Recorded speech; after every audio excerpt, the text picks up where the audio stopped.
Good day guys, Austin here, and in this one today, we're going to be taking a look at the Cemu emulator, and to be more specific, the version 1.6.4, an emulator built to play the Wii U games on our PCs. Now this is awesome news all round, and although this emulator is in its infancy, it's absolutely mind-boggling what it's been able to do. This new edition of the emulator brings to us bicubic filtering, something which has been highly anticipated to clean up the kind of, I don't know, texture assets that were available to us beforehand. Bicubic filtering gives us a better option when we're upscaling our graphics. Of course, we're still hampered by the issues of disappearing fonts on some of the games, but of course these will be ironed out in time. Anyway, enough of the waffles and this technical jargon. Let's actually look what games are playing and how well they're playing.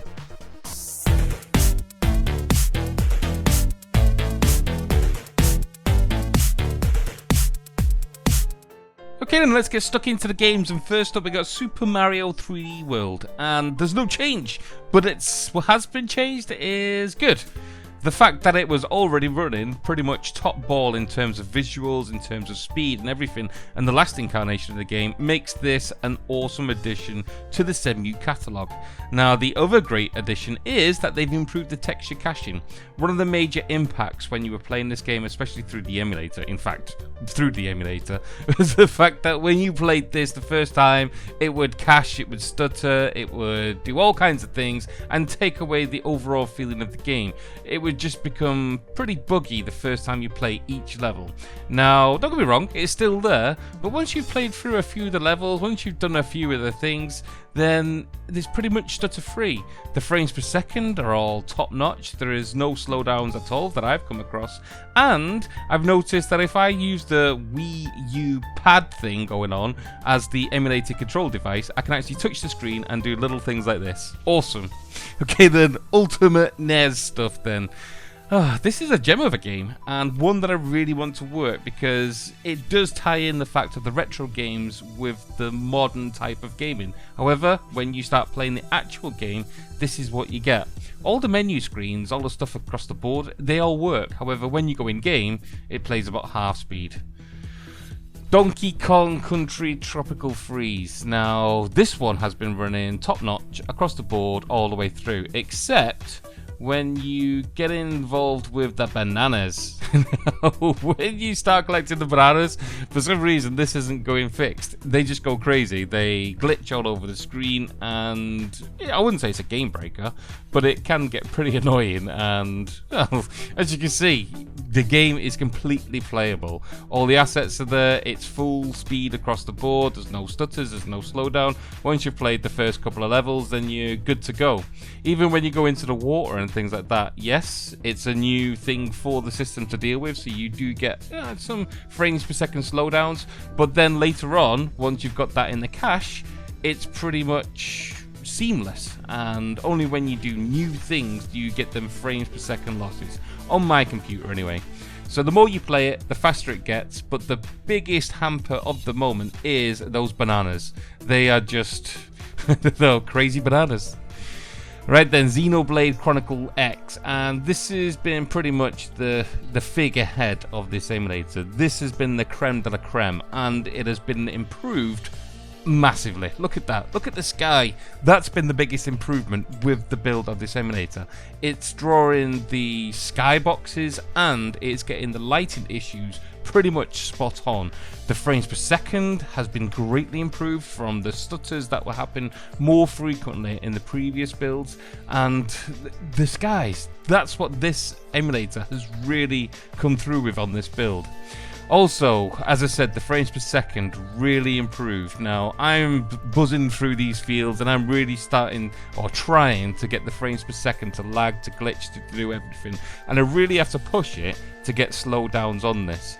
However, I would say when you get to the more atmospheric nighttime scenes and there's a few more things going on with the foliage and you buzzing your camera around, it can slow down a little bit from time to time. However, that hardly influences the game. All the sound, all the features are all the top speed. Zelda Wind Waker HD, and again, there's no change from the last one, to be honest. This is pretty much tickety-boo across all the boards. The sound's awesome, the frames per second awesome, there is no issues with pretty much anything at all. When you do first play the game and load it up, there are a few caching issues, but again, it's the same with all the games. I would say that this does improve very quickly compared to the other builds of this emulator, and it's pretty much got it all locked down. The lighting effects, the extra effects with the actual scenes and the maps and things like that, it's got it all spot on. I've been playing through this non-stop and I've been loving it. Also, those of you who give me some aids on the actual save files, you have to pick the Gamepad Pro to save the game. That gives you that annoying icon in the bottom right hand corner. If you choose the other gamepad to use it as an emulated device, then you don't get the pause screen, or you don't get the menu screen when you press pause.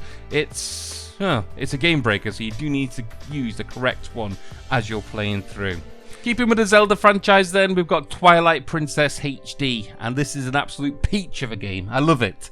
And it plays like a peach also on this emulator. 30 frames per second across the board, no stutters, no slowdown. However, you are hampered by this. The flickers of the characters on the screen still remain.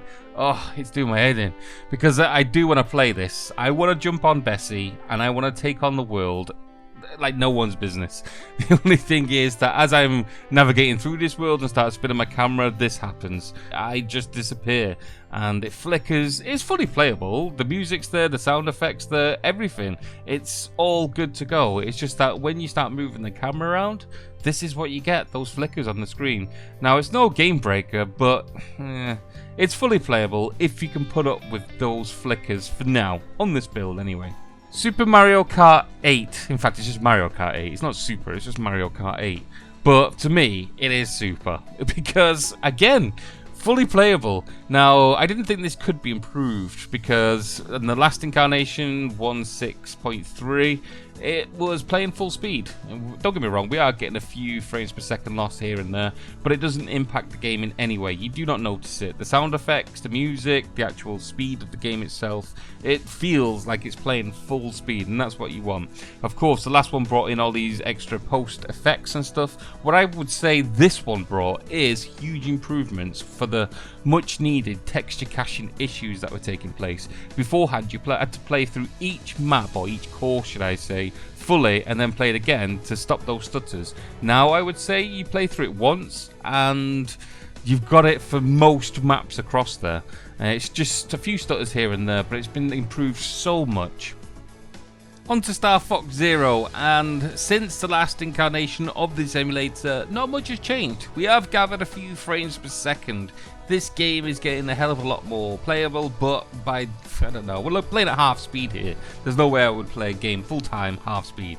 But in terms of graphics, and especially those texture caching stutters, it's awesome. Absolutely awesome. The graphics are nigh on perfect. The lighting, I would say, has been improved. Those stutters have been the huge break forward because, again, we had huge improvements with the last emulator build, but this one, it's nigh on perfect. When you play the game for the first time, I would say for the first half an hour, you are going to experience these kind of stutters. From that day forth, it takes a hell of a lot to even get any kind of drops here and there. Now, the only thing that's holding this back at this moment, I would say, is those frames per second. Once we've got that nailed down, then this will be fully playable. Something that's not fully playable to me, though, is Yoshi's Woolly World. This one does my head in.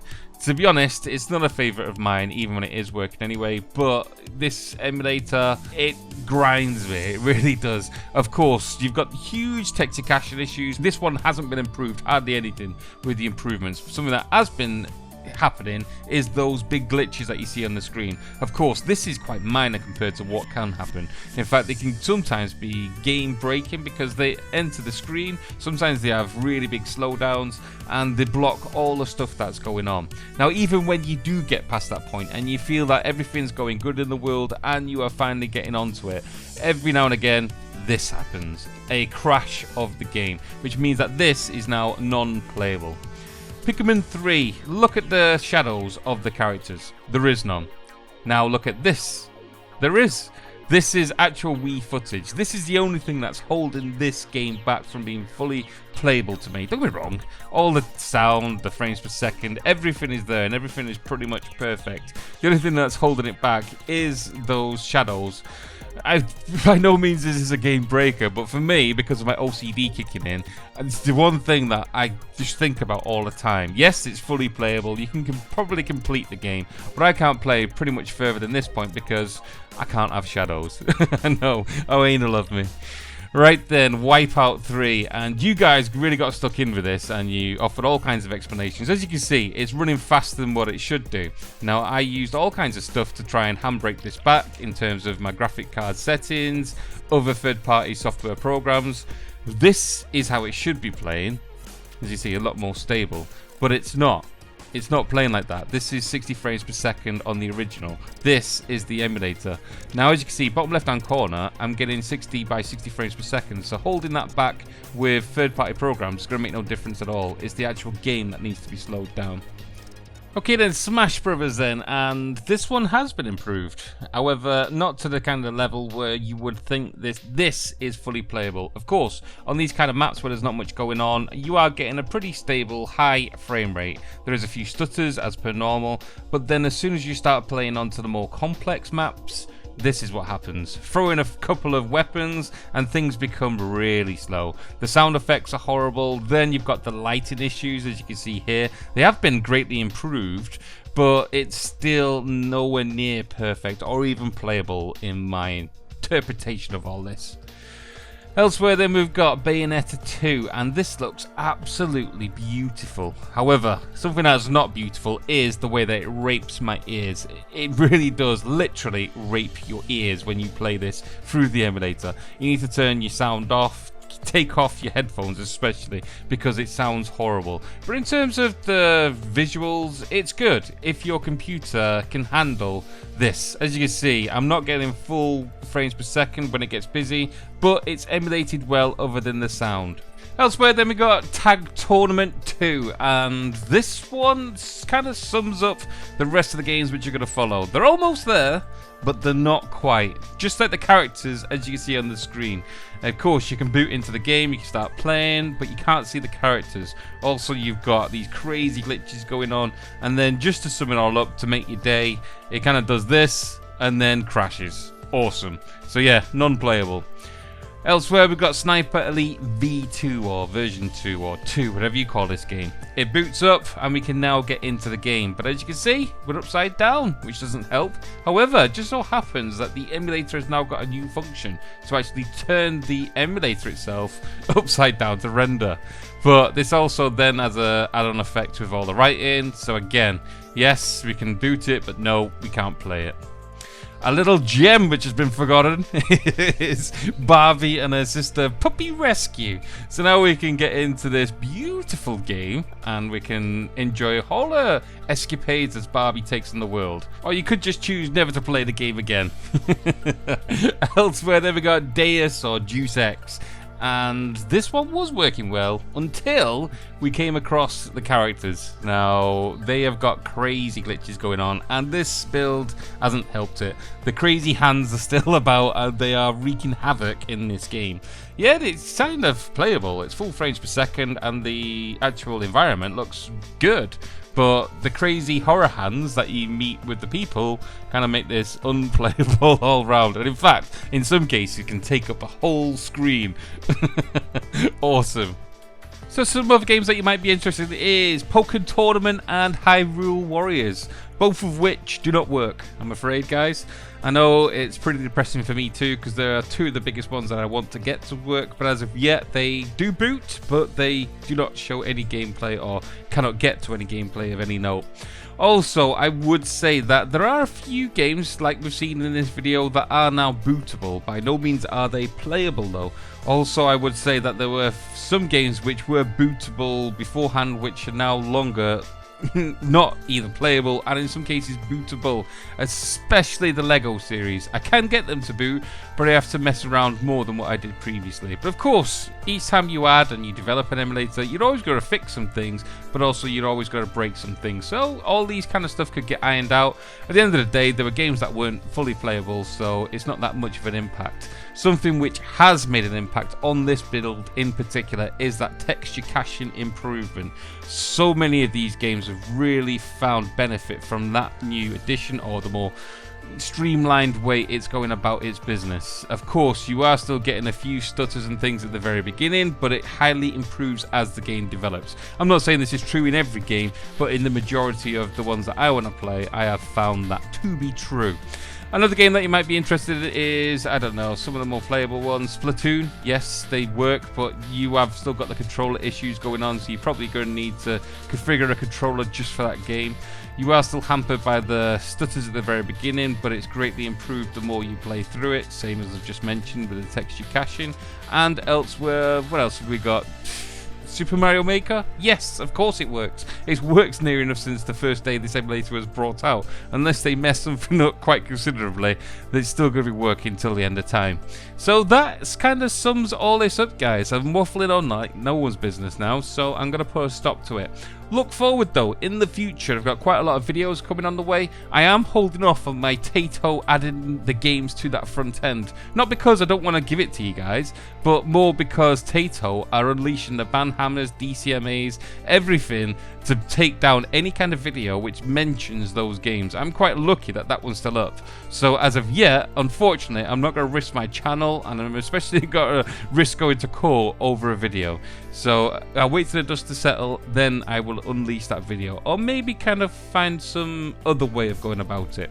So that's it for this one, guys. Thank you very much for joining me. Please like, please subscribe, please do all the things that people normally do in this world full of texture caching, which has been improved quite considerably.